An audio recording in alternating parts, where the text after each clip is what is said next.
मित्रांनो, बऱ्याच दिवसापासून मराठा समाजाला मिळणारं आरक्षण हे मिळत नाही किंवा त्यांच्या मागण्या पूर्ण होत नाही. मनोज जरांगे पाटील योद्धा हा इथल्या मराठा समाजाला घेऊन मराठा समाजाच्या आरक्षणासाठी कितीतरी उपोषण, कितीतरी आंदोलनं करताना आपल्याला या महाराष्ट्रामध्ये दिसतोय सुद्धा. मनोज जरांगे पाटील यांच्यावरती आता काही हल्लेबोल करण्यासाठी किंवा काही शाब्दिकरित्या मनोज जरांगे यांना डॅमेज करण्यासाठी काही ओबीसी समाजाचे आणि इतर समाजाचे नेते मंडळी आपल्या मीडियाच्या मार्फत त्यांना डिवचून मनोज जरांगे पाटील यांना डॅमेज करण्याचं काम करतात का, हे सुद्धा इथे बघावं लागेल. मराठा समाजाने जी काही आपली प्रखर भूमिका मांडली आहे की आम्हाला ओबीसी कोट्यामधूनच आरक्षण हवं आहे आणि ते आम्ही मिळू सुद्धा शकतो, असा ठाम विश्वास इथल्या मराठा समाजाला आहे सुद्धा.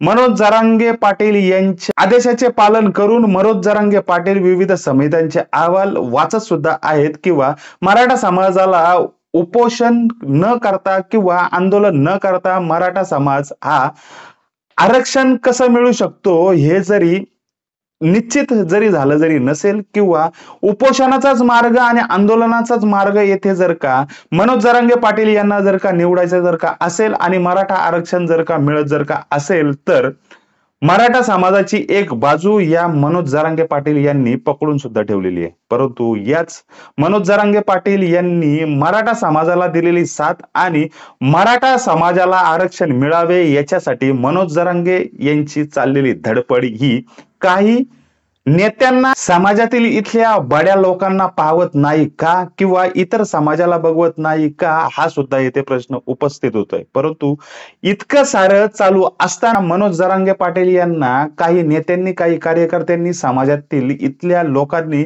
डॅमेज करण्याचा प्रयत्न केला आहे. कारण मनोज जरांगे पाटील यांना शाब्दिकरित्या काहीतरी डिवचून मनोज जरांगे पाटील यांचं मन वळवायचं आहे का किंवा मनोज जरांगे पाटील यांच्या बरोबर मराठा समाजाची जी काही साथ आहे ही मराठा समाजाने कशी सोडावी याच्यासाठी काही प्रयत्न चालू आहेत का, याच पार्श्वभूमीवरती प्रवीण दरेकर यांनी सुद्धा मनोज जरांगे पाटील यांना चांगले टोले लगावत मनोज जरांगे पाटील यांचं लक्ष वेगळीकडे डावलण्याचा किंवा वेगळीकडे घालवण्याचा प्रयत्न हा प्रवीण दरेकर आणि प्रसाद लाड यांचा आहे का. परंतु एवढ्यामध्येच मनोज जरांगे पाटील यांना डॅमेज करण्यासाठी किंवा त्यांना शाब्दिक टोले देण्यासाठी भाजप आमदार प्रवीण दरेकर यांनी सुद्धा आता पावले आपली उचलायला सुरुवात केली होती. यामध्येच मराठा समाजाने प्रवीण दरेकर यांना जागा दाखवले का, कारण मुंबई कांदिवली येथे एका कार्यक्रमाच्या दरम्यान प्रवीण दरेकर यांची हकालपट्टी करण्यात आली आहे.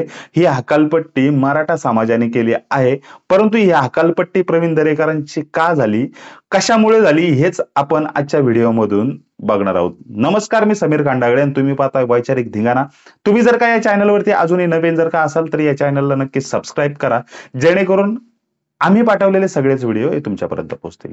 मित्रांनो, काही दिवसापासून मराठा समाजाच्या आरक्षणाचा मुद्दा हा मनोज जरांगे पाटील यांनी आपल्या बाजूने ताकदीने धरून ठेवला सुद्धा आहे, याला तक सुद्धा मिळत आहे. परंतु मनोज जरांगे पाटील यांना डॅमेज करण्याचं काम प्रसाद लाड, प्रवीण दरेकर हे करत आहेत का, याच्यावरती सुद्धा एक प्रश्न उपस्थित होतोय. तो म्हणजे प्रसाद लाड आणि प्रवीण दरेकर हे दोघे सुद्धा मराठा समाजाच्या या मनोज जरांगे पाटील यांना नेहमीच डिवचण्याचा प्रयत्न करत असतात. मनोज जरांगे पाटील सुद्धा आपली भूमिका ठाम ठेवत प्रत्येकाला, अर्थात प्रसाद लाड यांना सुद्धा आणि प्रवीण दरेकर यांना सुद्धा आपल्या भाषेमध्ये उत्तर देत असतात. मनोज जरांगे पाटील हे प्रवीण दरेकर, प्रसाद लाड यांना असं सुद्धा संबोधतात की तुम्ही जे काही बोलतात ते तुम्ही बोलत नाही, तुमची स्क्रिप्ट ही फडणवीस लिहितात किंवा तुम्ही फडणवीस यांच्या मांडीवरती जाऊन बसा, तुम्ही फडणवीसांचंच फक्त ऐका. आम्हाला जे काही करायचं आहे, आम्हाला जे काही मराठा समाजासाठी आरक्षण मिळवायचं आहे ते आम्ही शांतचित्तेने किंवा जे आरक्षण आम्हाला मिळवायचं आहे ते आम्ही मिळवूच. परंतु अशा कार्यकर्त्यांनी मध्ये बोलू नये किंवा दरेकर यांच्या डोळ्यासमोर किंवा त्यांना फक्त फडणवीसच दिसतात, ते फडणवीसांचंच ऐकतात, असा मनोज जरांगे पाटील यांचा आरोप सुद्धा आहे. तर प्रवीण दरेकर असं सुद्धा म्हणतात की मनोज जरांगे पाटील जे काही आहेत ते मनोज जरांगे पाटील मराठा आरक्षणाचा मुद्दा सोडून किंवा मराठा आरक्षण जे काही तुम्हाला मिळवायचं आहे हेच मुद्दे तुम्ही फक्त पुढे काढा. मराठा आरक्षणाचा मुद्दा सोडून तुम्ही लाडकी बहीण योजनेवरती, लाडके भाऊ योजनेवरती किंवा तुम्ही कधी मुसलमानांच्या गोष्टी करता, कधी ओबीसींच्या गोष्टी करता, कधी धनगरांच्या गोष्टी करता. नक्की तुम्हाला मराठा समाज आणि जे काही आरक्षण मिळवायचं आहे त्याच्यासाठीच तुम्ही प्रयत्न करा. आता मुस्लिम, दलित, धनगर यांची बाजू किंवा यांना मध्ये पाडण्याचा प्रयत्न करू नका. तुम्ही जे काही तुम्हाला आरक्षण मिळवायचं आहे त्याच मुद्द्यावरती फक्त बोला, असं म्हणत दरेकर यांनी सुद्धा किंवा प्रसाद लाड यांनी सुद्धा या मनोज जरांगे यांच्यावरती टीका करण्याचं काम केलं. आणि याच नंतर मनोज जरांगे पाटील यांच्या बरोबर असणारा मराठा समाज आणि मराठा समाजाबरोबर असणारे मनोज जरांगे पाटील यांनी सुद्धा काही मराठा समाजाला आश्वासनं दिलेली आहेत किंवा मराठा समाज हा मनोज जरांगे पाटील यांचं ऐकतो सुद्धा. त्याच्यामुळे मुंबईतील एका कार्यक्रमामध्ये कांदिवली या ठिकाणी प्रवीण दरेकर यांना बोलावलं असता प्रवीण दरेकर हे तिथे गेले असता मराठा समाजाची येथे किंवा मराठा वर्गाची येथे लोक असताना मराठा समाजाने इथल्या या प्रवीण दरेकरांना घोषणाबाजी करत किंवा प्रवीण दरेकर यांच्या समोर घोषणा देत प्रवीण दरेकरांना याच कार्यक्रमातून हाकलून सुद्धा लावलं. प्रवीण दरेकर हे तिथून मान खाली घालून आपल्या अंगरक्षकासह, आपल्या सिक्युरिटीसह येथून निघून सुद्धा गेले.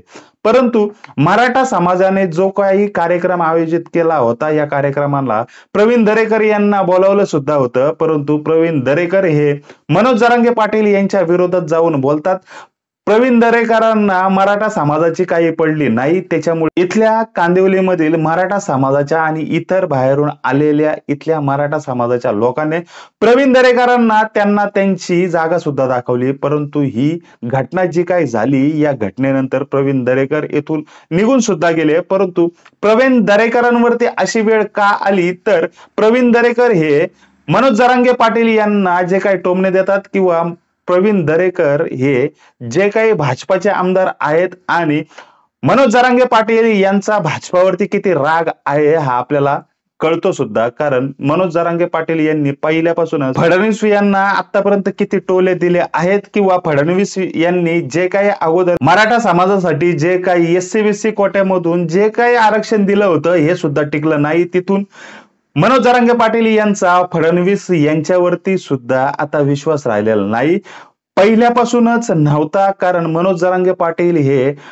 देवेंद्र फडणवीस सत्तेमध्ये असताना किंवा महाराष्ट्राचे उपमुख्यमंत्री असताना सुद्धा फडणवीसांवरती हल्लाबोल किंवा टीका करण्याचं काम करत होते.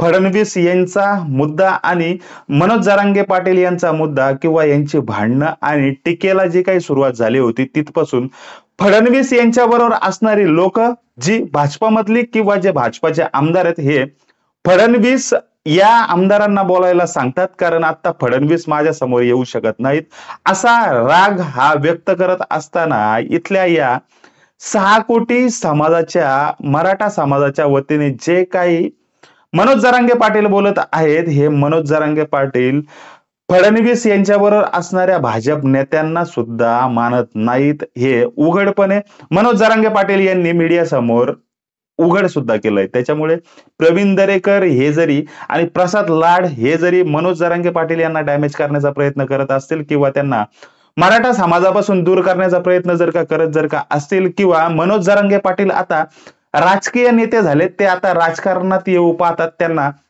मराठा समाजाविषयी काही पडलेलं नाही अशा टीका जर का प्रसाद लाड आणि प्रवीण दरेकर करत असतील तर यांना उत्तर देण्याचं काम मनोज जरांगे पाटील हे आपल्या नेहमीच्या भाषणामधून करतात.